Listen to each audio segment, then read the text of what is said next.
हालांकि हदीसों में 1,24,000 पैगंबरों के भेजे जाने का जिक्र है, लेकिन कुरान में उनमें से केवल 25 के ही नाम दर्ज हैं। हमें कुरान, हदीसों और यहां तक कि तौरात और बाइबल जैसी पुरानी किताबों से भी इन पैगंबरों के बारे में कुछ जानकारी मिलती है। हालांकि बहुत से लोग ये नहीं जानते कि उन्हें किन देशों में भेजा गया था, वे किन इलाकों में रहते थे और आज वे जगह कहाँ है। इस वीडियो में हम एक छोटी लेकिन शिक्षाप्रद यात्रा पर चलेंगे कि कुरान में वर्णित ये 25 पैगंबर कौन थे, उन्हें कहाँ भेजा गया था और आज की दुनिया में वे जमीनें कहाँ है। वे भी हमारी तरह ही इंसान थे, उनके परिवार थे, उनकी अपनी इच्छाएं थी, लेकिन उन्होंने अपना जीवन अपने मिशन के लिए समर्पित कर दिया। अल्लाह ने कुरान में उनके नामों का जिक्र किया है। उन सभी पर शांति हो। शुरू करने से पहले कृपया हमारे चैनल को सब्सक्राइब करें और वीडियो को लाइक करें ताकि हम ज्यादा लोगों तक पहुंच सकें। आदम अलैहिस्सलाम, पहले इंसान और पहले पैगंबर आदम अलैहिस्सलाम अल्लाह के आदेश से विभिन्न प्रकार की मिट्टी से बनाए गए थे। फरिश्तों ने इस मिट्टी को पानी में मिलाकर उसे आकार दिया। 40 साल के इंतजार के बाद मिट्टी सख्त होकर सूखी कीचड़ जैसी हो गई। सलाउल, मुहर्रम के 10वें दिन, जो शुक्रवार था, अल्लाह ने उसे एक आत्मा दी और उसे हर चीज का ज्ञान सिखाया। अल्लाह के आदेश से फरिश्तों ने आदम को सजदा किया, लेकिन लास अभिमानी हो गया और उसने इनकार कर दिया। फिर उसे स्वर्ग से निकाल दिया गया। आदम ने हव्वा से शादी की, जो स्वर्ग में बनाई गई थी, और वे कुछ समय तक वहां एक साथ रहे। हालांकि क्योंकि उन्होंने निषिद्ध पेड़ से खाया था, उन्हें धरती पर भेज दिया गया था। आदम को अपनी गलती का एहसास हुआ और उसने ईमानदारी से पश्चाताप किया। अल्लाह ने उसके पश्चाताप को स्वीकार कर लिया। सूरह अलबकर 237 देखें। अल्लाह ने आदम को धरती पर खलीफा, प्रतिनिधि नियुक्त किया। कई वर्षों तक हव्वा से अलग रहने के बाद वे फिर से अराफात में मिले और कहा आदम के बेटों हाबील और काबिल के बीच एक दुखद घटना घटी। ईर्ष्या से प्रेरित काबिल ने अपने भाई हाबील की हत्या कर दी। ये मानव इतिहास में पहली हत्या थी। दोनों भाइयों की संतानों के माध्यम से मानवता आगे बढ़ी। कुछ कथाओं के अनुसार आदम अलैहिस्सलाम लगभग 960 वर्षों तक जीवित रहे। हालांकि उनकी मृत्यु के बाद भी उनके बच्चों और नाती पोतों के बीच उपासना और ईश्वरीय शिक्षाएं जारी रही। समय के साथ कुछ लोग भटकने लगे। इसके परिणाम स्वरूप बाद में नए पैगंबरों का आगमन हुआ। कहा जाता है कि उनकी कब्र यरूशलेम, मीना या अराफात में है। हदीसों में उल्लेख है कि उनकी ऊंचाई 30 से 40 मीटर के बीच थी। इद्रीस अलैहिस्सलाम कुरान में वर्णित पैगंबरों में से एक है। कथाओं के अनुसार उनमें कई विशेष गुण थे। वो आदम अलैहिस्सलाम की 5वीं पीढ़ी के वंशज थे। अल्लाह ने उन्हें 30 सुहो छोटे धर्म ग्रंथ दिए और उन्हें कई विज्ञान सिखाए। उनसे पहले लोग जानवरों की खाल या पत्ते पहनते थे। उन्होंने लोगों को कपड़े सिलना और शहर बनाना सिखाया। वे 72 भाषाएं जानते थे और प्रत्येक समुदाय को उनकी अपनी भाषा में सच्चे धर्म की ओर आमंत्रित करते थे।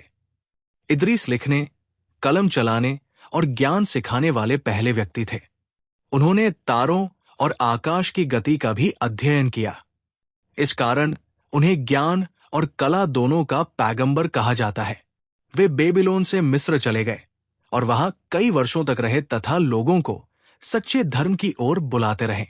सूरह एलन की आयत 85 में उनका उल्लेख धैर्यवान, धर्मी और सत्यनिष्ठ लोगों में से एक के रूप में किया गया है।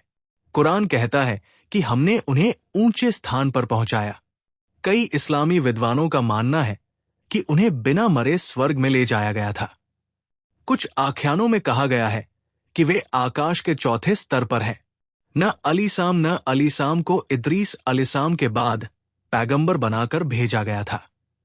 इस्लामी इतिहासकारों का कहना है कि उन्हें इराक के मोसुल क्षेत्र में भेजा गया था। उनके लोग मेसोपोटामिया के मूर्ति पूजक थे।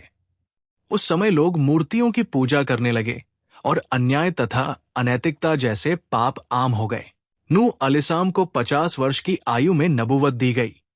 उन्होंने अपने लोगों को अल्लाह पर विश्वास करने और 950 वर्षों तक मूर्ति पूजा छोड़ने के लिए आमंत्रित किया। लेकिन केवल कुछ ही लोगों ने उन पर विश्वास किया। उनके अधिकांश लोगों ने उन्हें अस्वीकार कर दिया, उनका मजाक उड़ाया और उनके साथ बुरा व्यवहार किया। जब उन्हें एहसास हुआ कि वे कभी विश्वास नहीं करेंगे, तो उन्होंने अल्लाह से प्रार्थना की। तब अल्लाह ने उन्हें आने वाले महान जल प्रलय की सूचना दी। अल्लाह के आदेश से उन्होंने एक बड़ा जहाज बनाया। उन्होंने विश्वासियों और हर जानवर के एक जोड़े को जहाज पर ले लिया। फिर महान जल प्रलय शुरू हुआ। आसमान से भारी बारिश हुई, धरती से पानी फूट पड़ा और जो लोग अविश्वास करते थे वे डूब गए। जल प्रलय 6 महीने तक चला और जहाज अंततः माउंट जूडी पर आकर रुका।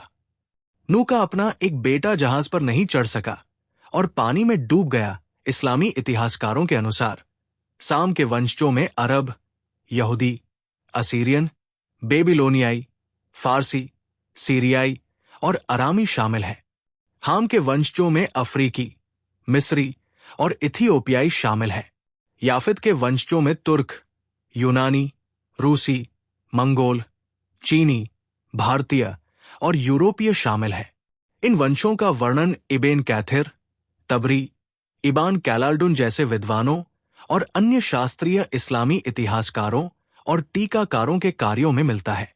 इसी कारण से हजरत अलीसाम को दूसरा आदम कहा जाता है। उन्होंने लंबी आयु जी और 1000 वर्ष की आयु में उनका निधन हुआ। कुरान में कई आयतों में उनका उल्लेख है और उन्हें अल्लाह का बहुत आभारी सेवक बताया गया है। हूद अलीसाम हजरत अलहिसाम के पुत्र साम के वंशजों में से थे। उन्हें आद यमन के लोगों के पास भेजा गया था। आद के लोग व्यापार के माध्यम से अपनी आजीविका कमाते थे। समय के साथ वे धनी और शक्तिशाली बन गए। उन्होंने ऊंची इमारतें बनवाई, लेकिन वे भ्रष्ट भी हो गए और मूर्तियों की पूजा करने लगे। उन्होंने अन्याय किया, अहंकारी व्यवहार किया और अधिक धन के लिए व्यापार में धोखाधड़ी की। हूद अलीसाम ने उन्हें अल्लाह पर ईमान लाने के लिए कहा, लेकिन उन्होंने उसे अस्वीकार कर दिया। अल्लाह ने पहले उन्हें सूखे और अकाल से आगाह किया। फिर उसने एक तेज जलती हुई हवा भेजी जिसने उन्हें नष्ट कर दिया। केवल हूद अलीसाम और उन पर ईमान लाने वाले ही बच पाए। हूद अलीसाम बाद में मक्का में बस गए और वही उनका निधन हो गया। ये कहानी कुरान के कई हिस्सों में वर्णित है। सालिक अलीसाम को तम्मूद के लोगों के लिए एक पैगंबर के रूप में भेजा गया था।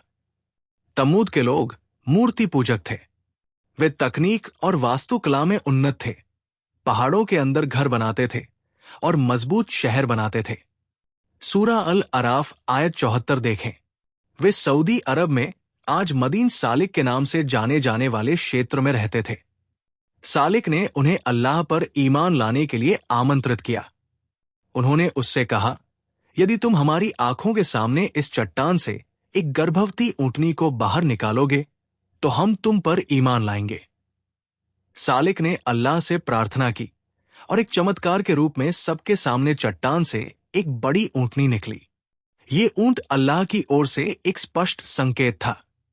इसका दूध इतना प्रचुर था कि सभी लोग बिना किसी कमी के पी सकते थे। लेकिन कबीले के नेताओं ने कहा कि अगर ये ऊंट यही रहा तो साले का प्रभाव बढ़ जाएगा और लोग हमारी बात नहीं सुनेंगे। उन्होंने एक गुप्त योजना बनाई और रात के दौरान ऊंट को मार डाला। ये सिर्फ एक जानवर को मारना नहीं था, ये अल्लाह की निशानी को नष्ट करना था। उसके बाद उन्हें 3 दिन की चेतावनी दी गई। इस दौरान साले और मोमिनों ने शहर छोड़ दिया। तीसरे दिन एक तेज आवाज और धरती के एक हिंसक झटके ने तम्मूद के लोगों को नष्ट कर दिया। सच्चे मोमिनों का केवल एक छोटा समूह ही बच पाया। तम्मूद के विनाश का उल्लेख कुरान में एक सबक के रूप में किया गया है। इब्राहिम अलैहिस्सलाम इस्लाम के 5 महान पैगंबरों में से एक है। जब उसके लोग त्योहार मनाने बाहर गए हुए थे, तब इब्राहिम अलैहिस्सलाम ने सबसे बड़ी मूर्ति को छोड़कर बाकी सभी मूर्तियां तोड़ दी और उसकी गर्दन में कुल्हाड़ी लटका दी। जब वे लौटे तो उन्होंने उससे पूछताछ की। इब्राहिम ने कहा, हो सकता है कि बड़ी मूर्ति ने ही ऐसा किया हो। वो तीरंदाजी और घुड़सवारी में अपने कौशल के लिए भी जाने जाते थे। हदीस की किताबों में इस्माइल अलैहिस्सलाम का जिक्र है कि उन्होंने अरबी भाषा को पुनर्जीवित और स्थापित किया। उनके चमत्कारों में कांटेदार पेड़ों पर फल उगाना और भेड़ों को दूध पिलाना शामिल था। उनका निधन मक्का में हुआ और उन्हें हिजशाक नामक क्षेत्र में का नदी के किनारे दफनाया गया। अली सलाम इब्राहिम के दूसरे पुत्र थे और उनकी मां सारा थी। उन्हें कनान, जो आज के फिलिस्तीन की भूमि है, के लोगों के लिए एक नबी के रूप में भेजा गया था। वो अपने भाई इस्माइल के साथ मक्का गए और बाद में अपने पिता के धर्म का प्रचार किया। कुरान में इस्माइल को एक नेक बंदा, धर्मी, सच्चा और अल्लाह का भक्त बताया गया है। वो याकूब के पिता भी थे, जो एक नबी भी थे। उनके चमत्कारों में जानवरों का उनके नबी होने की गवाही देना, उनकी प्रार्थना से एक पहाड़ का हिलना और मृत जानवरों को पुनर्जीवित करना शामिल था। 120 वर्ष की आयु में फिलिस्तीन में उनका निधन हुआ। उनकी कब्र हेब्रोन शहर में है, जहां उनके पिता इब्राहिम अलैहिस्सलाम को भी दफनाया गया था। याकूब अलैहिस्सलाम इब्राहिम अलैहिस्सलाम के पोते और इशाक अलैहिस्सलाम के बेटे थे। उनकी उपाधि इसराइल थी, इसलिए उनके वंशजों को बानी इसराइल यानी इसराइल की संतान कहा जाता है। उनके 12 बेटे थे और उन्हीं से इसराइलियों के कबीले निकले। उन्हें कनान देश में एक नबी के रूप में भेजा गया था और उन्होंने लोगों को अल्लाह पर ईमान लाने का न्योता दिया था। अपने बेटे यूसुफ के प्रति उनके गहरे प्रेम के कारण उनके दूसरे बेटे उनसे ईर्ष्या करने लगे और याकूब को एक ऐसी परीक्षा से गुजरना पड़ा। कुरान याकूब को सबसे धैर्यवान नबियों में से एक के रूप में पेश करता है। जब उन्होंने अपने बेटे को खो दिया तो उन्होंने कोई शिकायत नहीं की, बल्कि कहा, मैं अपना दुख और उदासी सिर्फ अल्लाह के सामने व्यक्त करता हूं। सूरह यूसुफ 86। अपनी मृत्यु शैया पर उन्होंने अपने बेटों से पूछा, मेरे बाद तुम किसकी इबादत करोगे? उन्होंने उत्तर दिया, हम तुम्हारे परमेश्वर और तुम्हारे पूर्वजों इब्राहिम, इस्माइल और इशाक के परमेश्वर, एकमात्र सच्चे परमेश्वर की आराधना करेंगे। याकूब अलैहिस्सलाम की मृत्यु मिस्र में हुई, लेकिन उसकी वसीयत के अनुसार उसे फिलिस्तीन ले जाया गया और उसके पिता इशाक के बगल में दफनाया गया। यसफ अलैहिस्सलाम याकूब अलैहिस्सलाम का पुत्र था और उसे मिस्र के लोगों के लिए एक नबी के रूप में भेजा गया था। उसने छोटी उम्र में ही अपनी मां को खो दिया था और उसके पिता ने उसे बड़े प्यार से पाला था। बचपन में उसने एक सपना देखा और अपने पिता से कहा, मेरे प्यारे पिता, मैंने सपने में 11 तारे, सूरज और चांद देखे जो सभी मुझे सजदा कर रहे थे। सूरह यसीफ 4। यह सपना इस बात का संकेत था कि वो एक दिन नबी बनेगा और उसे उच्च पद दिया जाएगा। यसीफ के अच्छे चरित्र और उसके पिता के गहरे प्रेम ने उसके भाइयों को ईर्ष्यालु बना दिया। ईर्ष्या के कारण उन्होंने उसे एक कुएं में फेंक दिया। एक गुजरते हुए कारवां ने उसे पाया और उसे मिस्र में एक गुलाम के रूप में बेच दिया। मिस्र के सरदार अजीज ने उसे खरीद लिया और अपने घर में पाला। यसीफ की सुंदरता, ईमानदारी और पवित्रता की सभी प्रशंसा करते थे। जब यसीफ बड़ा हुआ तो मंत्री की पत्नी जुलैका ने उसे लुभाने की कोशिश की, लेकिन यसीफ ने अपनी इज्जत बचाई और भाग गया। हालांकि सच्चाई सामने आ गई थी, फिर भी उसे कुछ समय के लिए अन्यायपूर्ण तरीके से कैद रखा गया। जेल में भी यसीफ ने तौहीद यानी अल्लाह की एकता का उपदेश दिया। उसने कैदियों को नैतिकता और आत्मचिंतन की शिक्षा दी। उसने 2 लोगों के सपनों की व्याख्या की। कैदी, उनमें से एक बाद में राजा की सेवा करने गया। वर्षों बीत गए और राजा ने एक अजीब सपना देखा जिसकी कोई व्याख्या नहीं कर सका। तब उन्हें यूसुफ की याद आई जिसने इसे समझाया था। 7 साल बहुतायत के बाद 7 साल अकाल के होंगे। सूरा यूसुफ 47। उसकी सही व्याख्या के कारण मिस्र ने अकाल की तैयारी की और यूसुफ को देश के खजाने का प्रभारी बनाया गया। अकाल के कारण उसके भाई मिस्र आ गए। यूसुफ ने उन्हें पहचान लिया और एक चतुर योजना के तहत अपने भाई बिन्यामीन को अपने पास रख लिया। बाद में उसने अपनी असली पहचान बताई, अपने पूरे परिवार को मिस्र ले आया और अपने पिता के अंधेपन को ठीक किया। यूसुफ ने अपने भाइयों को माफ कर दिया, भले ही उन्होंने उसके साथ गलत किया था। उसने उनसे कहा, आज तुम पर कोई दोष नहीं है, अल्लाह तुम्हें माफ करे। सूरह यूसुफ 92। ये कुरान में माफी के सबसे प्रभावशाली उदाहरणों में से एक है। अपने परिवार से मिलने और मिस्र में सर्वोच्च पद पर पहुंचने के बाद भी यूसुफ अल्लाह के पास लौटने के लिए तरस रहा था। इससे पता चलता है कि उसका आध्यात्मिक पद कितना ऊंचा था। उसकी हार्दिक प्रार्थना कुरान में दर्ज है। उससे पूछो कि क्या वो बोल सकता है। उसने उन्हें अपनी बुद्धि से परास्त कर दिया। उनके पास कोई जवाब नहीं था। फिर भी उन्होंने एक बड़ी आग जलाई और उसे उसमें फेंक दिया। अल्लाह की मर्जी से आग उसे नहीं जला पाई और वो सुरक्षित बाहर निकल आया। इसके बाद उसके लोगों ने उसे अस्वीकार कर दिया। अल्लाह के आदेश से वो हिजरत करके चला गया। वो अपनी पत्नी सारा के साथ मिस्र और फिर फिलिस्तीन गया। मिस्र में उसने हाजर से दूसरी शादी की। कई सालों तक निःसंतान रहने के बाद इब्राहिम को हाजर से एक बेटा इस्माइल और बाद में सारा से एक और बेटा इसहाक हुआ। इस्माइल अरबों और पैगंबर मोहम्मद सल्लल्लाहु अलैहि वसल्लम के पूर्वज बने। इसहाक यहूदियों और बनी इस्राएल के नबियों के पूर्वज बने। तो वास्तव में यहूदी और अरब भाई हैं। लेकिन यहूदियों ने अरबों को सौतेला भाई माना और उन्हें अलग थलग कर दिया, जिससे सत्ता संघर्ष छिड़ गया। इब्राहिम और उनके बेटे इस्माइल ने अल्लाह के आदेश से कबा का निर्माण किया। कबा इबादत का केंद्र बन गया। उन्होंने हज भी किया और लोगों को इसकी शिक्षा भी दी। अल्लाह ने इब्राहिम को अपने बेटे इस्माइल की कुर्बानी देने का ख्वाब दिखाया। इस्माइल ने कहा, पिताजी, जैसा आपको हुक्म है वैसा ही करो। जब उसने अपने बेटे की गर्दन पर छुरी रखी तो अल्लाह ने उसे रोक दिया और कहा, अरे इब्राहिम, तुमने अपना ख्वाब पूरा कर लिया। हमने ये स्पष्ट परीक्षा पूरी कर ली है। फिर अल्लाह ने उसकी जगह एक बड़ा जानवर कुर्बान करने के लिए भेजा। मुसलमान होने के नाते हम कुरान के आदेशानुसार ईद अल अजहर मनाकर इस परंपरा को जारी रखते हैं। इब्राहिम अलैहिस्सलाम का 175 वर्ष की आयु में यरूशलेम में निधन हो गया। उन्हें अल्लाह का घनिष्ठ मित्र खलील माना जाता है। लूत अलैहिस्सलाम इब्राहिम अलैहिस्सलाम का भतीजा था। जब वे दोनों बेबीलोन से शाम, ग्रेटर असीरिया चले गए तो लूत को सदोम के लोगों के पास एक पैगंबर के रूप में भेजा गया। ये क्षेत्र वर्तमान जॉर्डन और मृत सागर के आसपास है। ये घटनाएं मेसोपोटामिया सभ्यता के उदय के दौरान लगभग 2000 ईसा पूर्व नलिसम की बाढ़ के कुछ शताब्दियों बाद घटित हुई।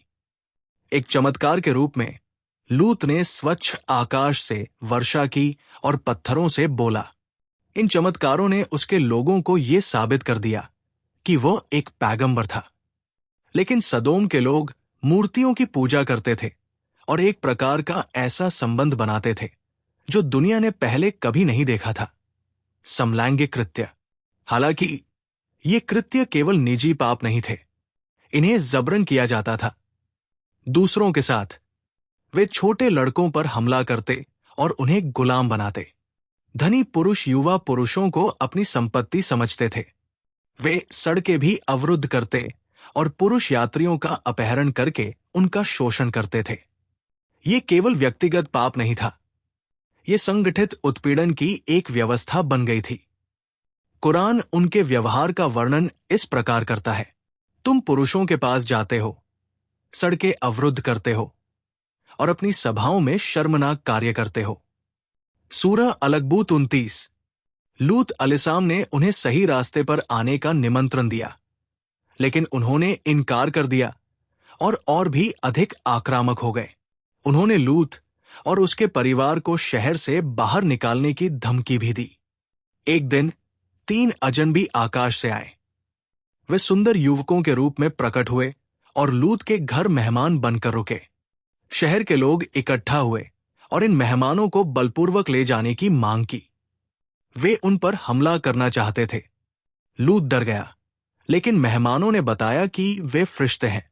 उन्होंने लूत से कहा कि वो रात में ईमान वालों के साथ शहर छोड़ दे। उस रात लूत और कुछ ईमान वाले भाग निकले। सुबह तक शहर उलट-पुलट हो गया। आसमान से पत्थर बरसने लगे और भ्रष्ट लोग पूरी तरह से नष्ट हो गए। इस्लाम के अनुसार वे समलैंगिक कृत्यों का अभ्यास करने के लिए सिर्फ नष्ट नहीं किया गया था, उन्हें दंडित किया गया, क्योंकि उन्होंने समाज पर इस जीवन शैली को मजबूर किया, कमजोरों का अपहरण किया और समूह हमलों को सामान्य बना दिया। 3 खूबसूरत युवकों की कहानी कुरान में इस सटीक कारण को दिखाने के लिए बताई गई है। इस्माइल अलैहिस्सलाम इब्राहिम अलैहिस्सलाम का सबसे बड़ा पुत्र और पैगंबर मोहम्मद साला के परदादाओं में से एक था। अलैहि वसल्लम। उनकी मां हाजर थी। इब्राहिम अलैहिस्सलाम ने हाजर और इस्माइल को मक्का में छोड़ दिया और वापस लौट आए। जबकि हाजर पानी की तलाश में सफा और मारवा की पहाड़ियों के बीच दौड़ रहे थे। जमजम का पानी चमत्कारिक रूप से जमीन से फूट पड़ा। जैसे जैसे इस्माइल बड़े हुए, उन्हें जुरहम जनजाति के लिए एक पैगंबर के रूप में भेजा गया। अल्लाह ने मूसा की मां को प्रेरित किया, उसे स्तनपान कराओ और जब तुम्हें उसके लिए डर लगे तो उसे नदी में डाल दो। डरो मत और शोक मत करो, हम उसे तुम्हारे पास लौटा देंगे और उसे नबियों में से एक बना देंगे। सूरह अल-कास 28:7। बच्चे को नील नदी में रखा गया और फिरौन की पत्नी अस्सा को मिला, जो उसे महल में ले गई। बाद में उसकी असली मां को उसकी दाई के रूप में महल में लाया गया, जैसा कि अल्लाह ने वादा किया था। मूसा अलैहिस्सलाम फिरौन के महल में बड़ा हुआ। गलती से एक मिस्र के व्यक्ति की हत्या करने के बाद वो मदन भाग गया, जहां उसने पैगंबर शू की बेटी से शादी की।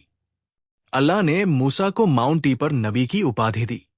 उन्हें फिरौन के पास जाने और मांग करने का आदेश दिया गया कि वह बनी इस्राएल को रिहा कर दे और अल्लाह को चमत्कार के रूप में माने।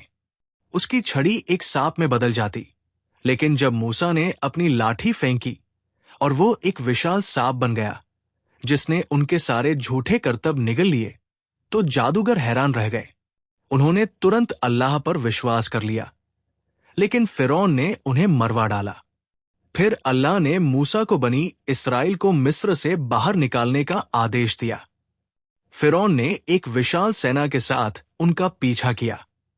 जब वे समुद्र के पास पहुंचे तो मूसा ने कहा, मेरा रब मेरे साथ है, वो मुझे मार्ग दिखाएगा। सूरह आशूरा 62।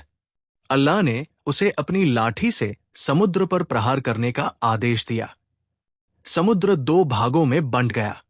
इस्राएली सुरक्षित पार हो गए, और जब फिरौन की सेना उनके पीछे आई तो समुद्र बंद हो गया और वे डूब गए।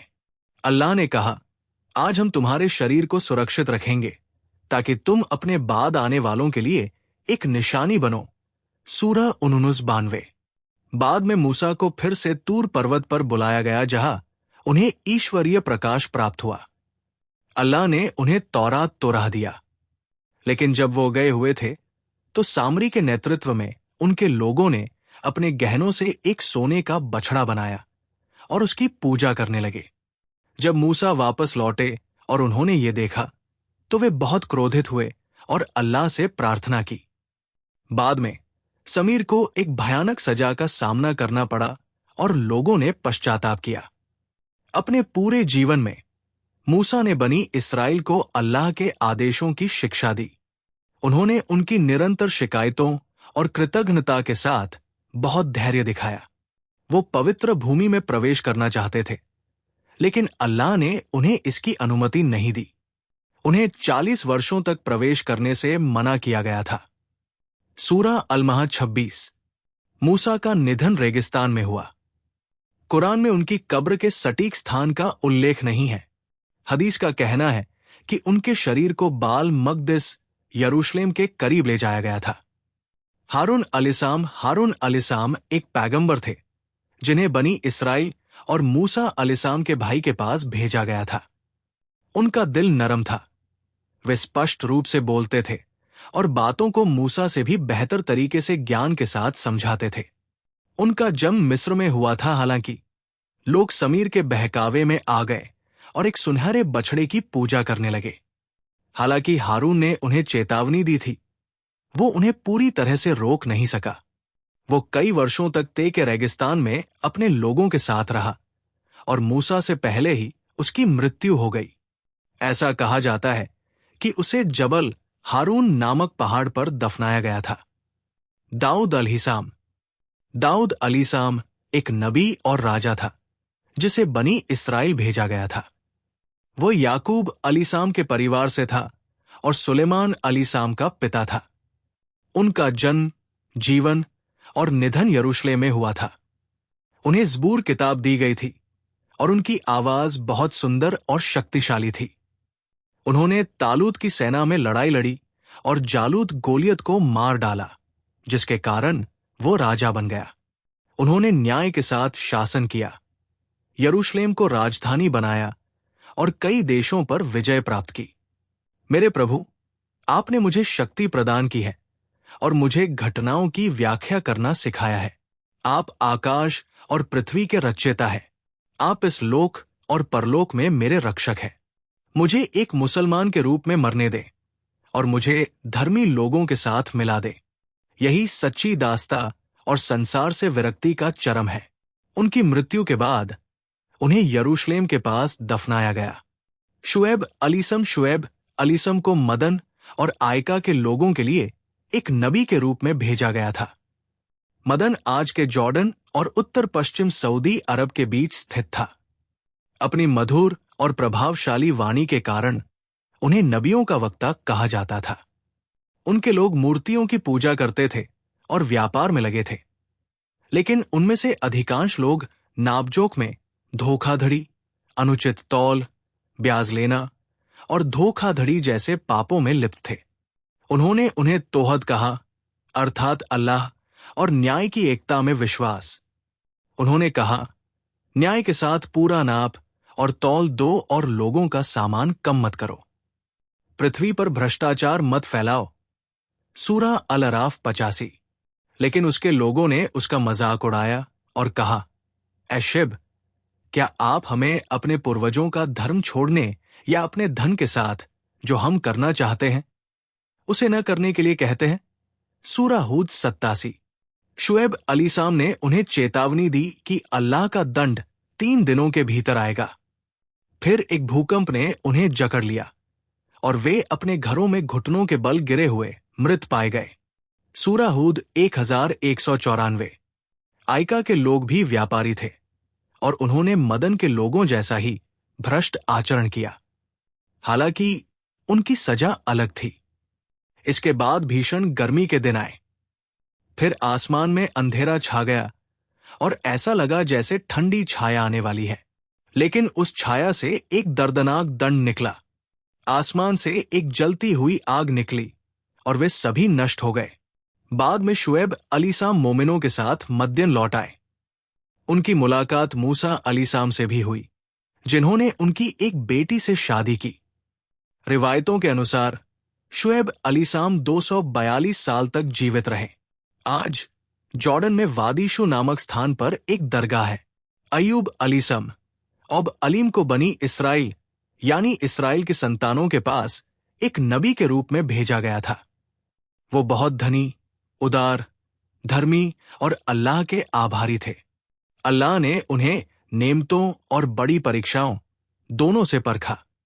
पहले उन्होंने अपनी दौलत, फिर अपने बच्चों और अंततः अपने स्वास्थ्य को खो दिया। उनका शरीर दर्दनाक घावों से भरा हुआ था। केवल उनकी पत्नी ही उनके साथ रही और धैर्य के साथ उनकी देखभाल की। शायन की फुसफुसाहटों के बावजूद उन्हें अल्लाह पर पूरा भरोसा था। उन्होंने कभी शिकायत नहीं की। उन्होंने बस अल्लाह के साथ अपना दर्द साझा किया और धैर्य दिखाया। जब अल्लाह ने उनका दृढ़ धैर्य देखा तो उन्होंने उनकी प्रार्थना स्वीकार कर ली। 7 साल की बीमारी के बाद अल्लाह ने उन्हें जमीन पर अपना पैर रखने के लिए कहा। पानी का एक सोता प्रकट हुआ। उन्होंने उसे पिया और उससे नहाया और ठीक हो गए।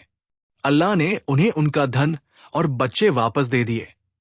प्रामाणिक रवायतों में कहा गया है कि औब अलीसम आज के तुर्की के शानुर्फ के पास के इलाके में रहते थे। कुरान में उनके धैर्य की प्रशंसा की गई है। अपनी परीक्षा के बाद वो कई और साल स्वस्थ रहे। उनकी कहानी हमें सिखाती है कि अल्लाह पर कभी भरोसा न खोए और कठिन से कठिन समय में भी धैर्य और विश्वास के साथ इबादत करते रहें।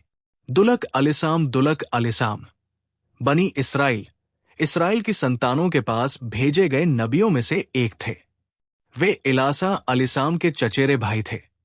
उनकी मृत्यु के बाद दुलक अलिसाम ने मूसा अलिसाम के धर्म का लोगों तक प्रचार जारी रखा।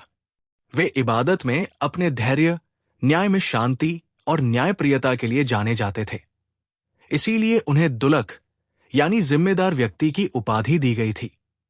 शायन की चालों और परीक्षाओं के बावजूद वे अपने कर्तव्य में कभी असफल नहीं हुए। अल्लाह ने उन्हें नबी का दर्जा दिया और उन्होंने लोगों को तवात त्रा के नियम सिखाए। उनका निधन शाम, ग्रेटर सीरिया के क्षेत्र में हुआ। दुलक अलिसाम का जिक्र कुरान की सूरह अल्या और सूरह में मिलता है। मूसा अलिसाम सबसे महान नबियों में से एक थे। बनी इसराइल भेजे गए उल्जाम नबियों में से एक। उनका जन्म ऐसे समय में हुआ था जब बनी इसराइल मिस्र में गुलाम थे। उस समय के फ़िरौन को चेतावनी दी गई थी कि बनी इसराइल का एक बच्चा एक दिन उसके सिंहासन के लिए खतरा बन जाएगा। इसलिए उसने उस समुदाय के सभी नवजात लड़कों को मार डालने का आदेश दिया। सुलेमान अल्स ने उसे महान ज्ञान, अद्वितीय शक्ति और एक विशाल साम्राज्य प्रदान किया। कुरान उसे एक न्यायप्रिय शासक और एक ऐसे पैगंबर के रूप में वर्णित करता है जो हवाओं को नियंत्रित कर सकता था और जानवरों व जिनसे संवाद कर सकता था। उसका जन्म यरूशलेम के पास हुआ था। हवा और जानवर उसके अधीन थे। उसने बुद्धि से शासन किया, मस्जिद अल अक्सा को पूरा किया और ज्ञान व कला का समर्थन किया। जिन उसके लिए काम करते थे, महल, किले और मूर्तियां बनवाते थे, मोती लाने के लिए समुद्र में गोता लगाते थे और उसके राज्य में सेवा करते थे। हुपो पक्षी हुडहुड ने उसे सूचित किया कि रानी बालिस सहित सबा के लोग सूर्य की पूजा कर रहे थे। सुलेमान ने उसे इस्लाम में आमंत्रित किया। जब बालिस उसके महल में आई तो उसने तुरंत उसका सिंहासन मंगवा दिया। उसके महल में अद्भुत चीजें देखकर उसने कहा, मेरे प्रभु, मैंने अपने साथ अन्याय किया है। अब मैं सुलेमान के साथ संसार के रब अल्लाह के सामने समर्पण करती हूं। सूरह अनमल 44। सुलेमान हवा के साथ यात्रा करता था, जानवरों की भाषाएं समझता था और उसकी सेना में जानवर और जिन दोनों थे। अपने जीवन के अंत में वो अपनी छड़ी पर टेक लगाकर मर गया और किसी को तब तक पता नहीं चला जब तक छड़ी टूट नहीं गई और वो गिर नहीं गया। इससे जिन्न को पता चला कि वे अदृश्य को नहीं जानते थे। कथाओं के अनुसार वो यरूशलेम में बैत अलमैक्टिस के पास मर गया। माना जाता है कि उसकी कब्र उस क्षेत्र में है। इलास अलिसाम को वर्तमान लेबनान के क्षेत्र में बानी इजराइल भेजा गया था। कुछ कथाओं के अनुसार वो हारून अलिसाम के परिवार की वंशावली से था। उस समय इस्राएली बाल नामक एक झूठे देवता की पूजा कर रहे थे। इलास ने उन्हें केवल अल्लाह की पूजा करने के लिए आमंत्रित किया, लेकिन उन्होंने उसे अस्वीकार कर दिया। परिणाम स्वरूप अकाल और आपदाएं शुरू हुई। बाद में जब लोगों ने पश्चाताप किया और विश्वास किया तो इलास अलिसाम ने अल्लाह से प्रार्थना की। बारिश हुई और आशीर्वाद लौट आया। लेकिन कुछ समय बाद लोग फिर से भटक गए। इस दौरान इलास अलैहिस्सलाम ने अली यासा नामक एक गांव में एक बीमार लड़के को चमत्कारिक ढंग से ठीक किया। अलीसा ने उन पर विश्वास किया और बाद में उनके बाद एक पैगंबर बने। कथाओं के अनुसार जब लोग अधिक विद्रोही हो गए तो इलास अलैहिस्सलाम अपने जीवन के अंतिम चरण में थे। उनके बाद अलीसा अलैहिस्सलाम को अगला पैगंबर चुना गया। अलीसा अलैहिस्सलाम का जिक्र कुरान में 2 बार हुआ है। तोरा में उन्हें एलिसिया के नाम से जाना जाता है। उन्होंने इलास अलैहिस्सलाम के मिशन को जारी रखा और अपने लोगों को अल्लाह पर विश्वास करने और उसकी उपासना करने का आह्वान किया। लेकिन लोग कुछ समय तक गुमराह रहे। अलीसा अपने प्रयासों में धैर्यवान और दृढ़ रहे। वे एक न्यायप्रिय नेता और एक मजबूत पैगंबर के रूप में जाने गए। अंततः कुछ समय के लिए उनके लोग सत्य के मार्ग पर लौट आए। उन्हें अल्लाह से प्रार्थना करके बीमारों को ठीक करने और अकाल के समय भोजन और पानी की प्रचुरता जैसे चमत्कार प्रदान किए गए। जब बनी इस्राएल फिर से अवज्ञाकारी हो गया तो अल्लाह ने उन्हें दंडित करने के लिए अश्शूरियों को भेजा।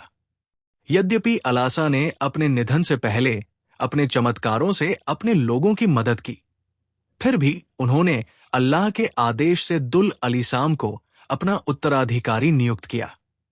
कथाओं के अनुसार अली यासा ने लंबी आयु जी और शांतिपूर्वक निधन हो गया। कहा जाता है कि उनकी कब्र शाम क्षेत्र में या अलेप्पो के पास है। हालांकि सटीक स्थान की पुष्टि नहीं हुई है। यूनुस अलीसा उनुनस अलीसाम को असीरियन साम्राज्य की राजधानी निनवा शहर में एक नबी के रूप में भेजा गया था। निनोर के लोग मूर्तियों की पूजा करते थे। यूनुस अलीसाम ने वर्षों तक तवाहीद का प्रचार किया, लेकिन लोगों ने उसे झूठा कहा और उसके संदेश को अस्वीकार कर दिया। उसने उन्हें अल्लाह की सजा के बारे में चेतावनी दी और अल्लाह ने उन्हें समय दिया। ये सोचकर कि सजा निकट है, उनुनस ने ये मानते हुए शहर छोड़ दिया कि ये सही निर्णय था। लेकिन ये निर्णय में एक गलती थी।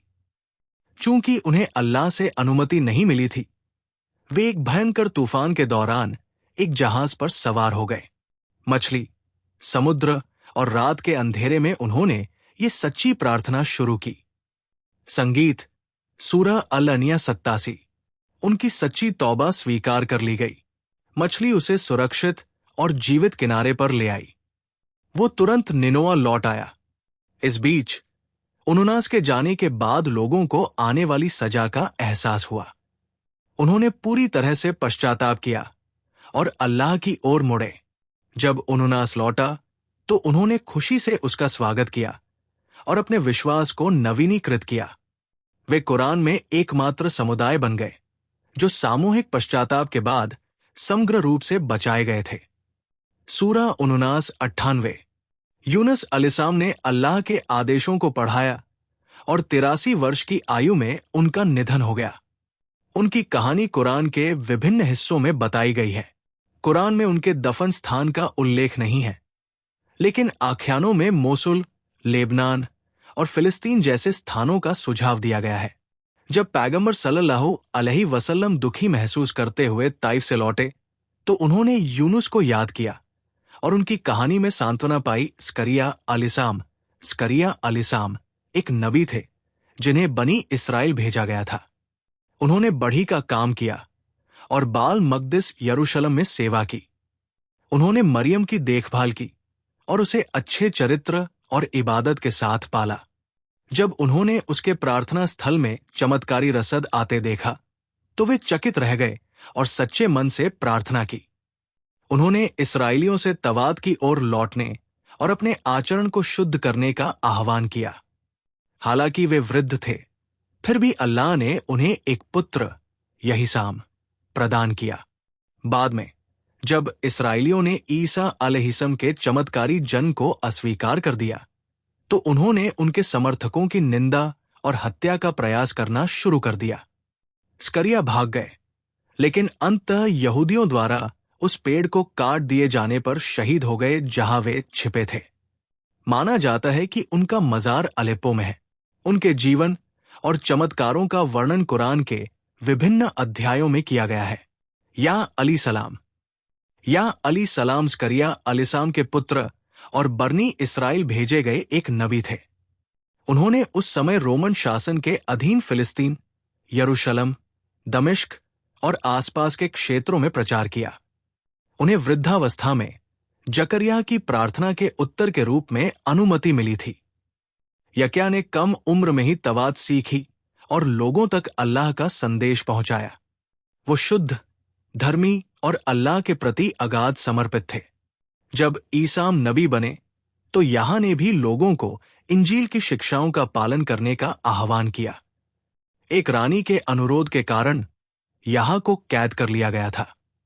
बाद में उन्हें शहीद कर दिया गया क्योंकि उन्होंने राजा हेरोदेस के अवैध विवाह को मंजूरी नहीं दी थी।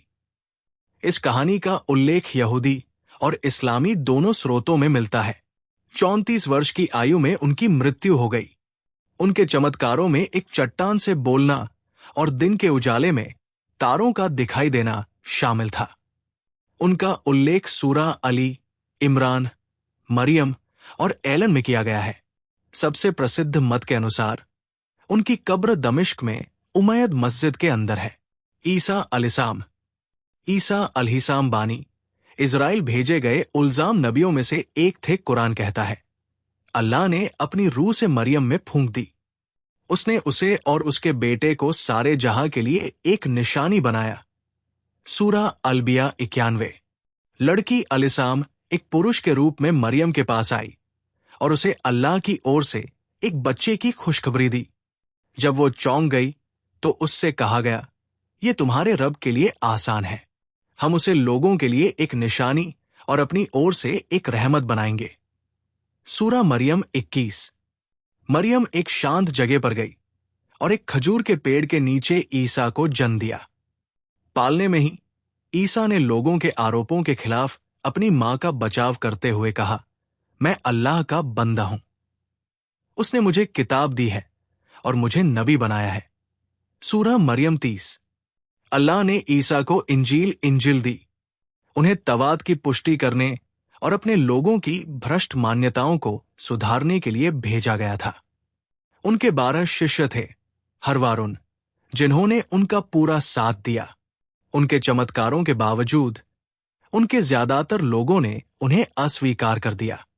कुछ लोगों ने तो यह भी दावा किया कि वो अल्लाह के बेटे थे, एक ऐसी मान्यता जिसे इस्लाम में शर्क माना जाता है। ये विचार सदियों बाद बुत परस्त रोमन पुजारियों के प्रभाव से ईसाई धर्म में आया।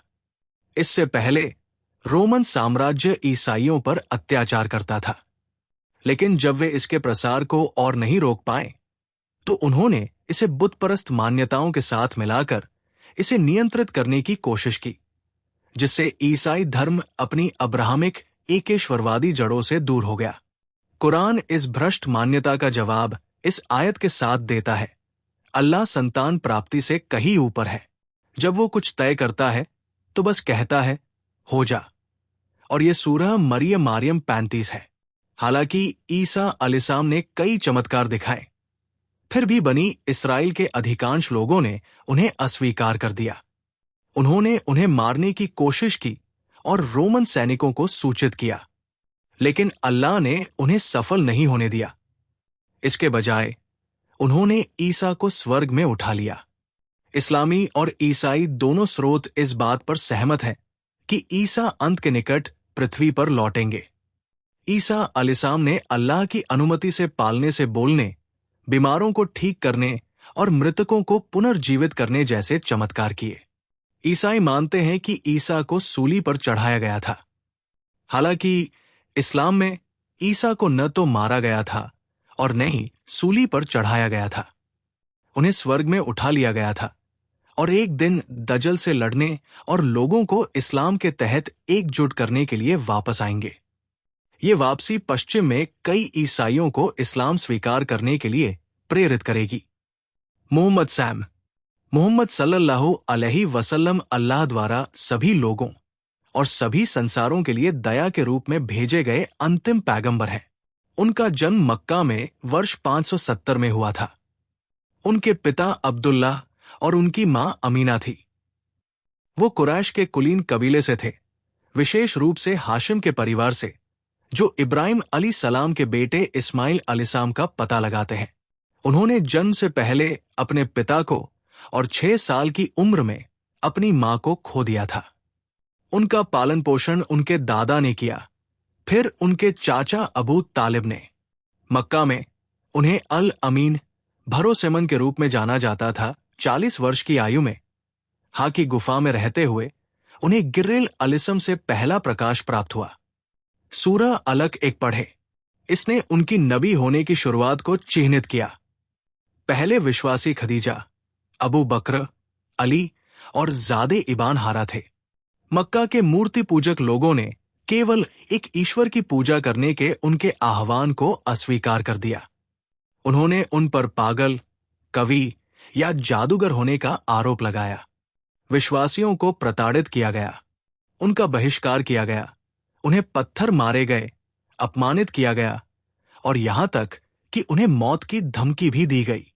उनका सबसे कठिन वर्ष दुख का वर्ष था, जब कड़ा और उनके चाचा अबू तालिब दोनों का निधन हो गया। फिर इसरा और मिराज का चमत्कार हुआ। एक रात में उन्होंने मक्का से यरूशलेम की यात्रा की, फिर 7 आसमानों पर चढ़ गए।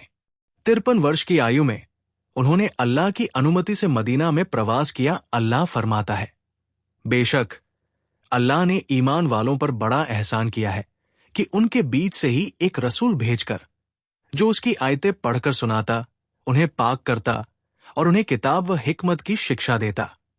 सूरह अली इमरान 164। उनके जीवन की कुछ प्रमुख घटनाएं। बादा की लड़ाई 624, उहुद की लड़ाई 625, कंदक की लड़ाई 627, हुदा की संधि 628, कबर की लड़ाई 628, मक्का की विजय 630। 63 साल की उम्र में अपने आखिरी हज के दौरान उन्होंने अपने विदाई उपदेश में 1,40,000 से ज्यादा साथियों को संबोधित किया। उन्होंने कबीलाए बदला लेने की परंपराओं को खत्म किया, महिलाओं के अधिकारों का सम्मान किया और उम्मा से कुरान और सुन्नत पर दृढ़ता से कायम रहने का आह्वान किया। अल्लाह ने फरमाया, आज मैंने तुम्हारे लिए तुम्हारा धर्म सिद्ध कर दिया है। सूरह अल-मातीन 632 में उनका निधन आयशा रज़ाहु अन्हा के कमरे में उनकी गोद में सिर रखकर हुआ। उनकी महान कब्र मदीना में पैगंबर की मस्जिद अलनवी के अंदर है, जिसे रात अल-मुतहरा के नाम से जाना जाता है। मोहम्मद सल्लल्लाहु अलैहि वसल्लम ने लोगों को एक ईश्वर की इबादत, अच्छे चरित्र, न्याय और दया की शिक्षा दी। हालांकि वो एक अनाथ थे, उन्होंने कुरान और सुन्नत की सबसे बड़ी विरासत छोड़ी। उन्होंने कहा कि मेरी उम्मत का एक समूह होगा जो मुझे देखे बिना मुझ पर विश्वास करेगा। वे मेरे भाई हैं। हदीस। उनका सबसे बड़ा चमत्कार कुरान है, अल्लाह की ओर से भेजी गई किताब। ये अरबी भाषा का सर्वोच्च उदाहरण है जो अर्थ, ज्ञान और गहराई में बेजोड़ है। जो लोग दावा करते हैं कि ये अल्लाह की ओर से नहीं था, कुरान स्वयं एक चुनौती देता है, इसके जैसा एक अध्याय लाओ। लेकिन कोई भी कभी सफल नहीं हुआ, एक सूरा भी नहीं। ये चुनौती आज भी कायम है। मोहम्मद सल्लल्लाहु अलैहि और आज भी ये उसी दिव्य प्रकाश से जगमगा रहा है। अब हमारा वीडियो समाप्त हो गया है। कृपया वीडियो को लाइक करें, अपनी टिप्पणी दें और हमारे चैनल को सब्सक्राइब करें ताकि ज्यादा से ज्यादा लोग इसका लाभ उठा सकें। हम अब तक 200 से ज्यादा शिक्षाप्रद इस्लामी वीडियो बना चुके हैं। इन्हें अपने परिवार और प्रियजनों के साथ रोजाना देखें।